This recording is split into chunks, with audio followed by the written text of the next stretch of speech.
When Democrats think about their party's problems on the political map, they tend to think of President Trump's ability to win the White House despite losing the popular vote and Republicans' potent efforts to gerrymander congressional districts.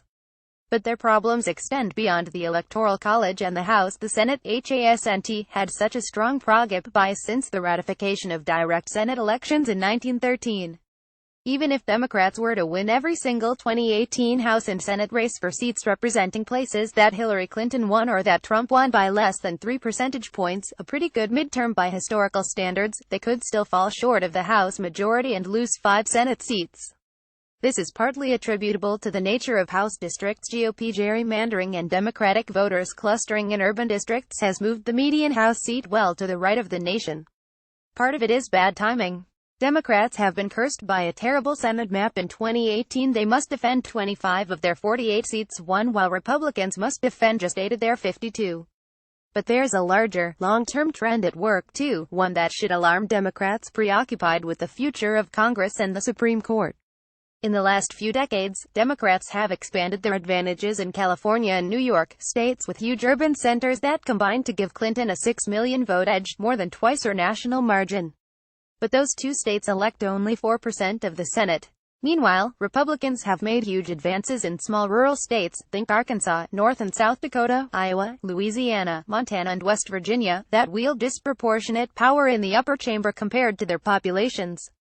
We can quantify the partisan bias of Congress over time by measuring the distance between each national presidential result and each year's presidential result in the median House and Senate seats.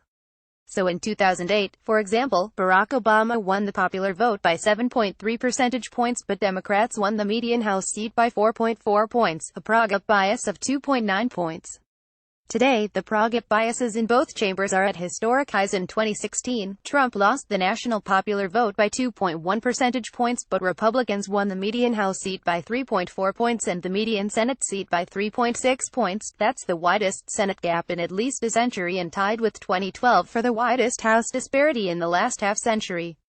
That doesn't mean Democrats can't win the House and Senate back. They won control of both chambers in 2006 despite a Republican bias that year, for example, but they're starting from a truly historic geographic disadvantage, even with the political wind at their back.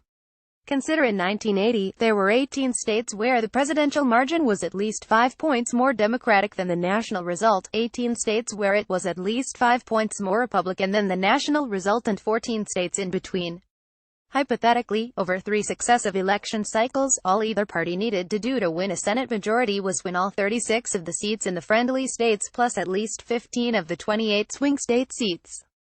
Today, Republicans don't even need to win any swing states to win a Senate majority. 52 seats are in states where the 2016 presidential margin was at least 5 percentage points more Republican than the national outcome. By contrast, there are just 28 seats in states where the margin was at least 5 points more Democratic, and only 20 seats in swing states. The GOP's current 52-seat majority makes the Senate look tantalizingly competitive. But a look at the map reveals that the Democrats hold far more seats on borrowed time than Republicans do. The GOP doesn't hold a single Senate seat in those 14 states that are more Democratic-leaning than the country overall.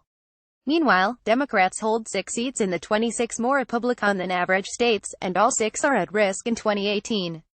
In 2010, when Democrats passed the healthcare law Republicans are now seeking to repeal, they needed yes votes from all 60 of their senators, including 13 from states that then-President Barack Obama had lost in 2008. What did it take for the party to be able to obtain 60 seats? The Iraq War, Hurricane Katrina and a stock market crash which generated a huge backlash against President George W. Bush and Republicans in 2008. Today, it would take even more cataclysmic events under GOP rule to propel Democrats to a supermajority over the next 6 years. Of course, those events sometimes happen, particularly given a long enough time frame. Meanwhile, all Republicans would need to obtain 60 seats would be to win every seat in the 30 states that Trump won. No Clinton states needed.